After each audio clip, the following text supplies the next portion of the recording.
even though it's casual, it's still a showstopper. The key to a great lasagna is not to cut corners. So you want to make a great tomato meat sauce, a really nice creamy layer of bechamel, and take some time over getting it just right. So I'll start with making a classic bolognese sauce.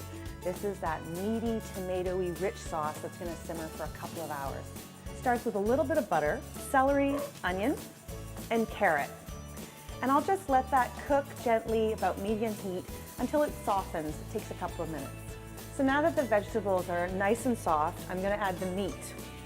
Chopped garlic and a bit of salt. Break it up a bit and just cook it a few minutes until it's pretty well cooked through.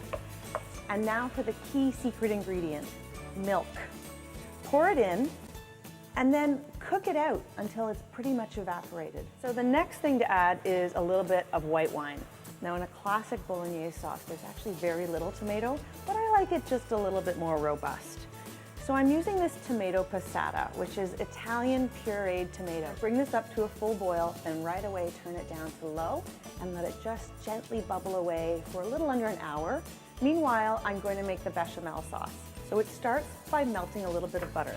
And as soon as it's melted, I'll sprinkle in a little bit of flour as well. So that forms a nice little paste. And now I'm going to add in the milk. And it's important at this point, as the bechamel is starting to thicken, to really scrape that spatula along the bottom of the pan almost constantly. So I'm going to take this off the heat now. It'll continue to thicken a bit as I cool it. It's time to assemble the lasagna. Got everything ready here.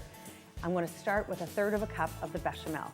On top of that, 1.5 cups of that beautiful bolognese sauce.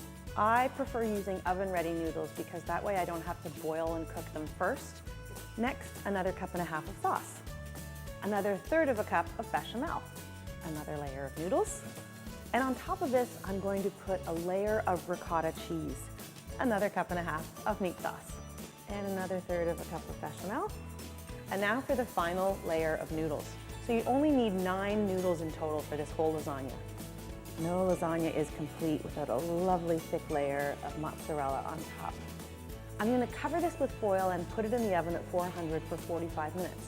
Then it comes out and I sprinkle it with some Parmesan just as a finishing touch, and then it finishes just about another 10 minutes in the oven. The lasagna is ready. The house smells amazing. One last key point. Let the lasagna stand for at least 10 minutes before you carve into it. That's going to help everything to solidify, and instead of sliding out all over your plate, each piece will sort of remain intact. So remember, when you're making a lasagna, don't cut corners. Start with a great bolognese meat sauce that's got milk and wine in it and that has simmered for a while. Use oven-ready noodles, and don't forget to cover that lasagna when it first goes into the oven. And when it comes out, let it stand for a couple of minutes. And you'll have the most delicious lasagna you've ever tasted.